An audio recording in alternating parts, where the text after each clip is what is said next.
Bem-vindos mais uma vez ao nosso estudo do livro de Provérbios e finalmente terminou o capítulo 1 e agora nós vamos passar para o capítulo 2. Essa é a próxima lição que você vai fazer, então, mas para mim algumas semanas passaram, eu tive o privilégio de continuar os meus estudos em Provérbios e eu espero que nesse próximo capítulo nós vamos cimentar muitas das verdades que você aprendeu no primeiro. E principalmente o que temos que entender repetidamente é que não há grande mistério para crescer em Cristo. Realmente não há. Uma vez que nós chegamos a conhecer Ele como nosso Senhor e Salvador, pessoalmente. Então devemos nos dedicar ao estudo da Sua Palavra e à oração. Então vamos ver mais uma vez o quão importante é a Palavra de Deus na vida do crente. Então vamos ao capítulo 2 e vamos começar a ler no versículo 1 e leremos até o versículo 11.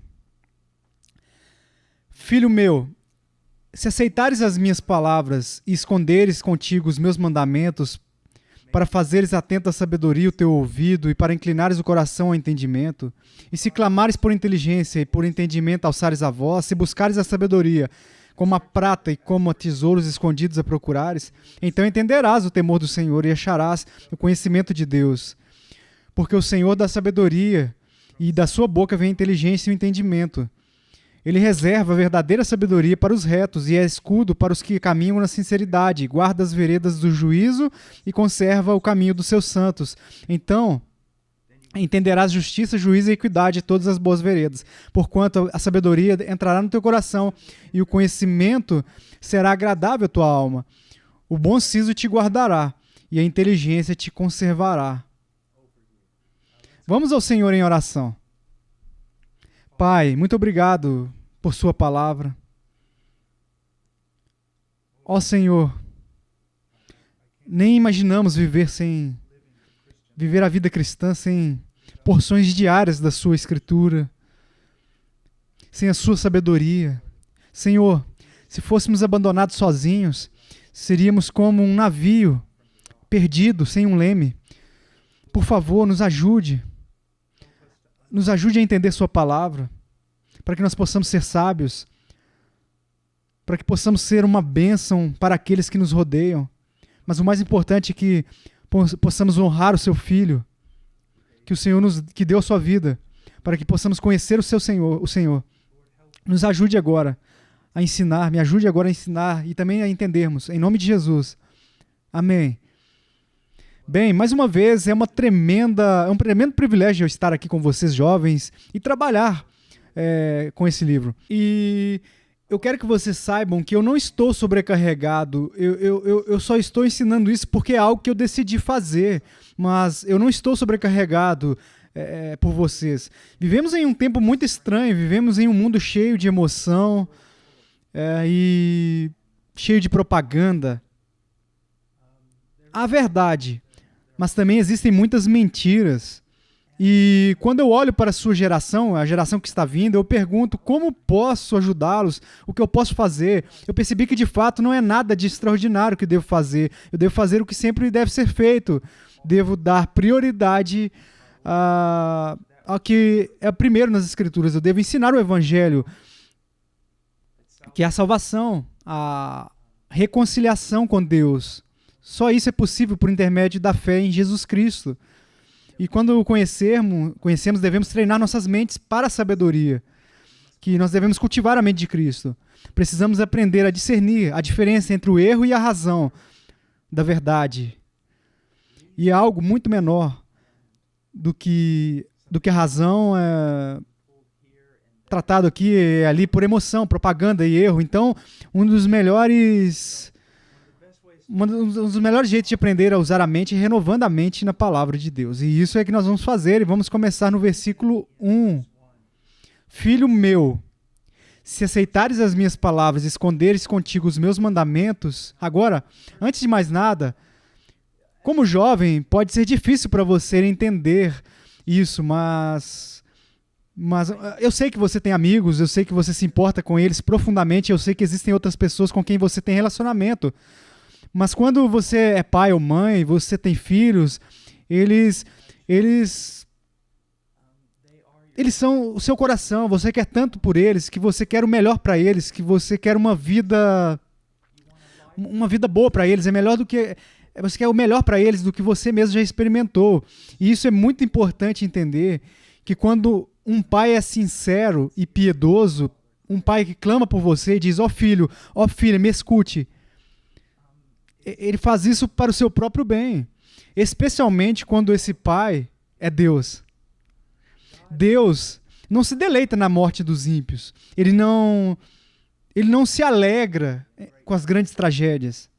É a vontade dele que você o conheça e que você seja próspero e abençoado na sua caminhada por ele. Agora, de novo, já disse muitas vezes, não significa que você será um milionário, que você vai dirigir uma Mercedes-Benz, porque isso não é verdade. Prosperidade verdadeira, paz, a verdadeira vida é conhecer a Deus e o seu Filho, Jesus Cristo. E assim, então, quando diz: filho meu, me escute, você sabe, eu sei, por mim mesmo, olha, como dizer, eu gostaria de alcançar você através dessa câmera, e às vezes, talvez, até agarrar você pelo ombro, assim, ó, pegar você pelo pescoço, às vezes, e dizer: ouça-me, isso é muito importante para a sua vida. Sua vida depende disso. Então ele diz: filho meu, se você receber as minhas palavras e os meus mandamentos. Agora, antes de chegarmos à parte das crianças, vamos falar um pouco sobre o pai e a mãe. Este texto está assumindo que você está ensinando os seus filhos e pedindo que a casa, enfim, ande de acordo com a palavra de Deus. Lembre-se disso. O pregador não tem autoridade só porque ele é um pregador, o que ele diz que não deveria ser ouvido apenas porque ele é o único que disse isso, mas é da mesma maneira com os pais. A nossa autoridade não vem do fato de que talvez quem é o mais velho ou maior e mais forte, nem vem do fato de termos vivido mais tempo, ter mais experiência. Nossa autoridade e o que nós devemos ensinar aos nossos filhos é a palavra de Deus. E é o nosso trabalho entender corretamente a palavra para comunicar ela aos nossos filhos e também procurar vivermos. Isso é: filho meu, se aceitares as minhas palavras. Agora, eu quero que você perceba, jovem, eu tenho notas aqui, eu vou indo assim, vou lendo elas. E voltando, eu quero que você olhe para a palavra, só porque é tipo uma cláusula condicional. Deus está dizendo que ele fará algo se você fizer algo. Agora, no que diz respeito à salvação, é 100% da obra de Deus.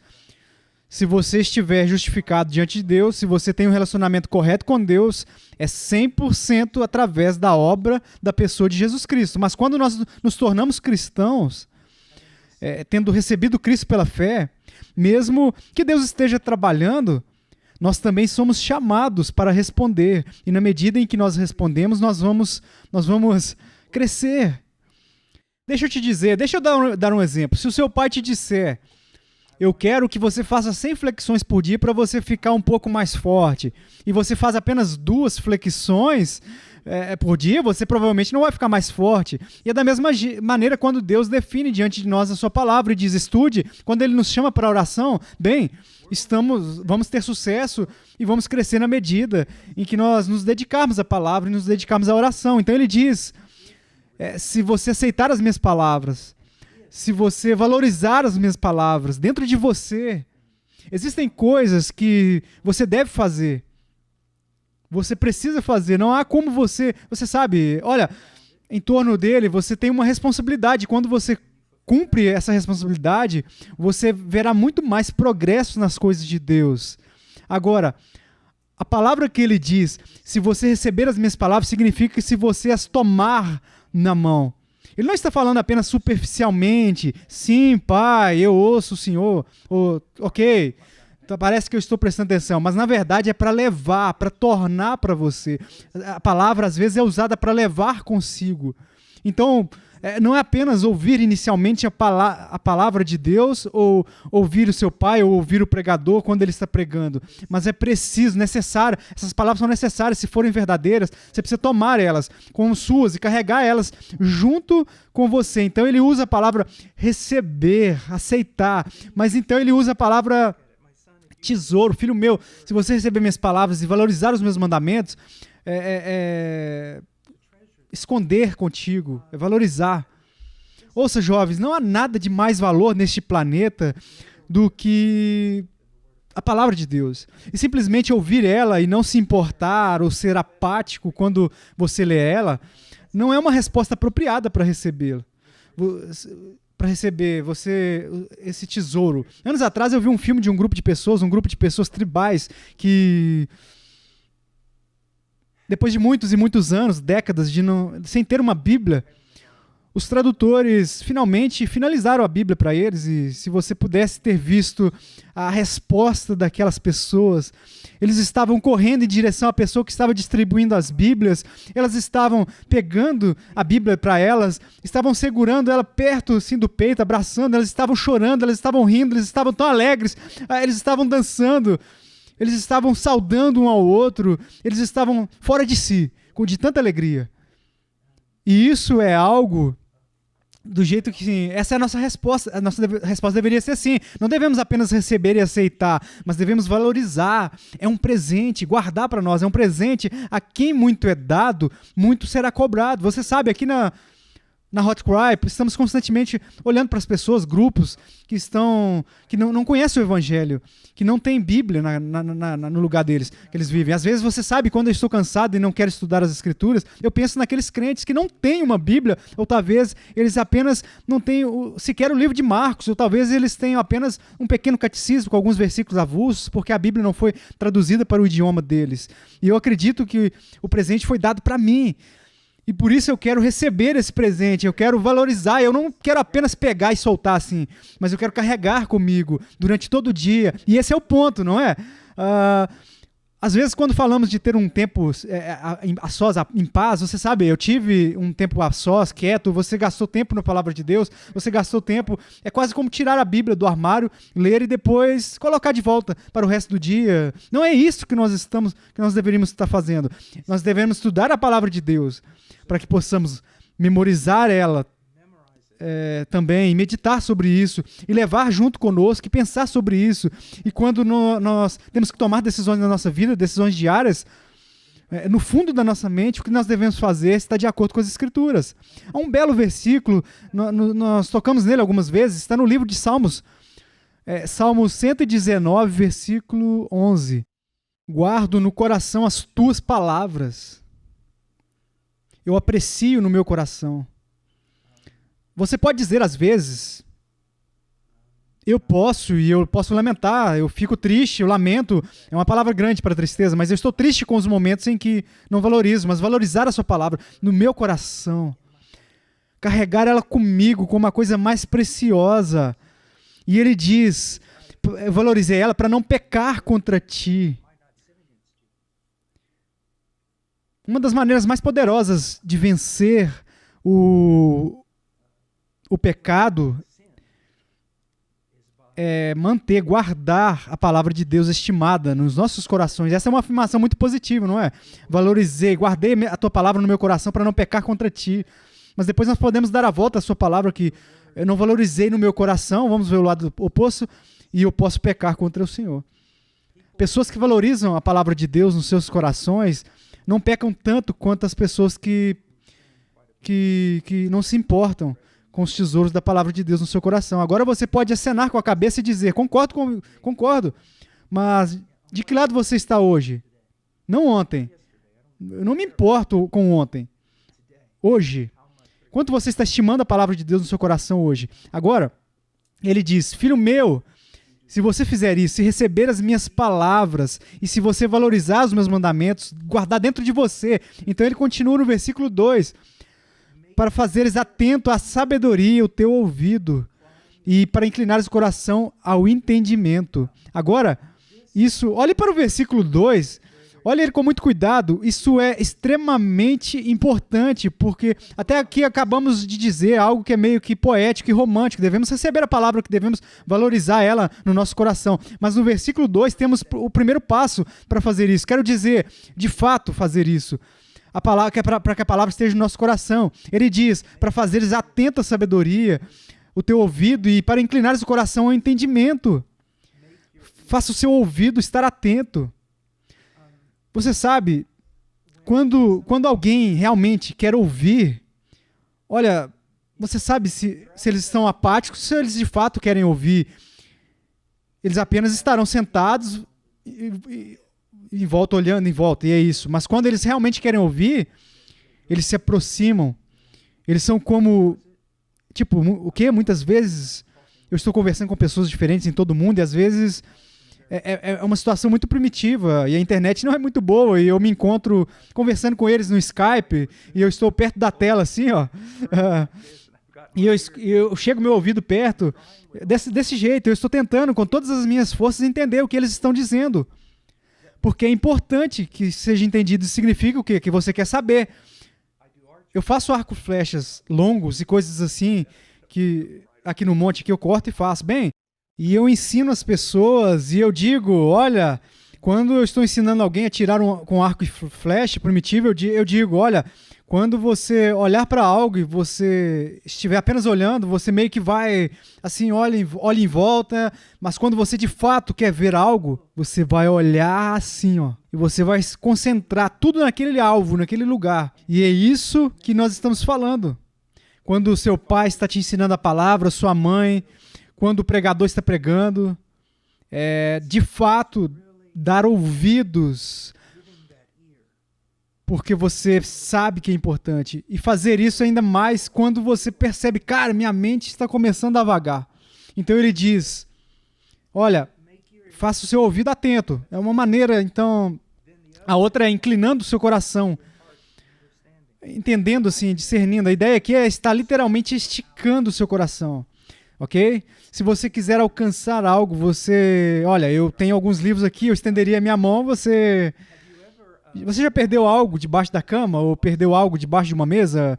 E é uma questão de fato, me desculpe, tive um longo dia. Um fato, a minha filha de 4 anos, Brown, ela perdeu algo outro dia e estava debaixo da cama e ela disse, você pega para mim? E eu me abaixei, então eu percebi que estava no meio daquela grande cama de baixo, assim, então eu estava lutando com toda a minha mente e quando eu cheguei mais perto eu percebi que eu acho que eu não vou conseguir isso, então eu puxei, na verdade, no tapete com os dedos, eu tentei pressionar assim, mais o ombro e depois até que finalmente eu toquei e consegui agarrar isso e consegui puxar para mim. Causou um pouco de desconforto e me deu trabalho, mas esse é o ponto principal. Isso não é fácil, ninguém nunca disse que seria fácil. Não é assim. E ele diz, receba a minha palavra, o tesouro, inclina o coração para o tesouro. Então ele continua, diz, dê ouvidos atentos, ouça, você entende? Porque um ouvido atento e obediente. Em seguida ele diz, incline, estique o seu coração, faça tudo o que você puder para entender o que é a palavra de Deus, o que ela está dizendo, e Deus se lembrará dos custos condicionais se você fizer isso. Deus vai te abençoar. Deus vai ajudar você. Agora, eu vou dizer alguma coisa para vocês. Jovens, é um tipo de princípio de vida. Então nós vamos terminar. Algo sobre os mandamentos. Eu nunca fui um atleta muito bom. Eu não era atlético. Eu não nasci forte ou rápido. Nem sequer nasci com isso. Enfim, um alto QI, por exemplo, também não tinha. Isso pode ser falta de entender, mas eu descobri algo. Mesmo que eu possa começar em uma barra, num nível baixo do que todos os outros, você praticamente pode chegar ao topo. É apenas uma coisa que você precisa fazer. Todo mundo, e é da mesma maneira. Você pode olhar para essa escritura e talvez seus irmãos e irmãs entendam mais rápido do que você. Não deixe isso desencorajar você nem um pouco. Deus vê. Deus está vendo. E se Ele vê no seu coração o seu desejo de conhecer a Ele, desejo de seguir a Ele, essas palavras são difíceis para você ler e tal, e difícil de entender, e você tem que lutar com o seu cérebro, parece ser um inimigo e não um amigo. Não se preocupe, mantenha, continue clamando, diga, Senhor, por favor, eu não vou pedir muito do Senhor, eu não vou pedir por riquezas ou casas ou uma vida fácil, mas eu peço que o Senhor torne sua palavra clara para mim. Deus me honra. Ele honra esse tipo de paixão e você continua, porque a maioria das pessoas, todo mundo, não começa rápido como um coelho. Poucas pessoas segue em frente. Então o cara que é mais lento, a garota que é mais lenta, geralmente com o tempo passando assim, o mais rápido, vai ganhando diligência. Agora diz isso. Ele diz, eu quero que você veja uma verdade importante. Vamos olhar para o versículo 2. Ele diz, para fazeres atenta a sabedoria o teu ouvido e para inclinares o coração ao entendimento. Mas se você olhar no versículo 1, ele está falando sobre mandamentos. Agora ele está falando sobre a mesma coisa, mas ele chama suas palavras de mandamentos. Mas então ele os chama de entendimento e sabedoria. E eu quero que você veja, você sabe, a sabedoria, como no livro de Provérbios. Então você enxerga os mandamentos que você conhece como honrar ao Senhor, seu Deus, ou não mentir, não minta, não cometa adultério, não cobice, honre seu pai e sua mãe, e você os enxerga, os mandamentos, a serem obedecidos, e eles estão ali. Mas não se esqueça disso, eles são bons mandamentos. São bons mandamentos por amar a Deus, e nesses mandamentos está a sabedoria. Ela é encontrada ali. Sim, a sabedoria é a coisa mais sábia, ou se não for a mais sábia que você pode fazer, é amar o Senhor, seu Deus, com todo o seu coração, mente, força. A segunda coisa mais sábia que você pode fazer é amar o próximo. Honrar o seu pai, sua mãe, é uma coisa sábia a se fazer. Então, os mandamentos não são apenas mandamentos por si só. Especialmente no caso dos mandamentos das Escrituras, são sabedoria. Agora, os mandamentos dos homens nem sempre são sábios. Mas deixa eu dar alguns exemplos em que eles são sábios. Você está em um trecho, uma reta na estrada, e que os arquitetos que construíram aquela rodovia determinaram que é seguro percorrer por 100 km por hora apenas, para que eles tenham um limite de velocidade ou de 65, assim. Então você chega a um ponto na estrada em que começa a ficar torcido, assim, ó, e começa a girar, subir e descer, cheio de ondas, e você imediatamente percebe que eles abaixaram o limite de velocidade para 55. Agora, você vai ter que ir mais devagar, talvez você não vai chegar a tempo, e pode até atrapalhar o que você de fato quer fazer, mas em certo sentido há uma grande sabedoria em abaixar o limite de velocidade. Eles vão salvar a sua vida. Então não é apenas um mandamento por amor de mandamentos. Mesmo nos mandamentos dos homens, muitas vezes podemos ver grande sabedoria, o que nos faria dizer, eu vou ouvir isso. Bem, da mesma maneira, jovem, mas mais ainda, quando Deus dá o mandamento, e não é apenas, você sabe, não ache que ele te dá esse mandamento apenas para que ele possa, não sei, chover no seu desfile, ou estragar a sua festa, ou colocar um freio na sua boca. Não pense que Deus faz isso, e se ele se delicia em fazer isso, e apenas em dificultar toda a alegria. Não, de fato, Deus é o oposto. Ele nos dá os mandamentos porque eles nos protegem. Não apenas nos protegem disso, mas do que é negativo, eles promovem em nossa vida o que é positivo. Então, quando estudar a sabedoria, você encontrará mandamentos nessa sabedoria, porque não é apenas dizer, pense nessas coisas que estão sendo ditas. Faça isso, mas também naqueles mandamentos que são apenas puros mandamentos de fazer isso ou não, e que também há sabedoria e sua submissão a esses mandamentos determinará se você é ou não sábio ou tolo. E eles irão determinar se você prosperará na sua vida espiritual. Ok? Bem, muito obrigado. Pelo menos chegamos a 2 versículos. E quando nós voltarmos, nós vamos aprender um pouco mais. Deus te abençoe e eu espero que vocês tenham um grande dia.